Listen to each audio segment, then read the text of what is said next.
കട്ടപ്പന പുളിയന്മല കമ്പനിപ്പടിക്ക് സമീപം ലോറിയും കാറും കൂട്ടിയിടിച്ച അപകടത്തിൽ കാർ യാത്രക്കാരായ 4 പേർക്ക് പരിക്കേറ്റു.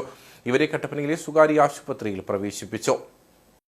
കട്ടപ്പനയിൽ നിന്നും തമിഴ്നാട്ടിലേക്ക് പോകുകയായിരുന്ന ലോറിയും പുളിയന്മല ഭാഗത്തു നിന്ന് കട്ടപ്പനയിലേക്ക് വരികയായിരുന്ന കാറും തമ്മിലാണ് കൂട്ടിയിടിച്ചത്. പുളിയന്മല കമ്പനിപ്പടിക്ക് സമീപത്തെ വളവിലാണ് അപകടമുണ്ടായത്. അപകടത്തിൽ കാർ യാത്രക്കാരായ നെടുങ്കണ്ടം ചേമ്പളം തെക്കേടത്ത് ചന്ദ്രൻ, ലീലാമണി, സരുൺ, തിരുമല സ്വദേശിയായ പുത്തൻപുരയ്ക്കൽ സുനിൽ എന്നിവർക്കാണ് പരിക്കേറ്റത്. ഇവരെ കട്ടപ്പനയിലെ സ്വകാര്യ ആശുപത്രിയിൽ പ്രവേശിപ്പിച്ചു. വണ്ടൻമേട് പോലീസ് സ്ഥലത്തെത്തി മേൽ നടപടികൾ സ്വീകരിച്ചു. തൊടുപുഴ പുളിയന്മല സംസ്ഥാന പാതയുടെ ഭാഗമായ ഇവിടെ വാഹനാപകടങ്ങൾ പതിവാണ്. അശ്രദ്ധമായ ഡ്രൈവിംഗും അമിത വേഗതയുമാണ് പലപ്പോഴും അപകടങ്ങൾക്ക് കാരണമാകുന്നത്.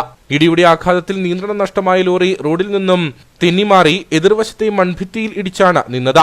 അപകടത്തിൽപ്പെട്ട കാറിന്റെ മുൻഭാഗം പൂർണ്ണമായും തകർന്നു.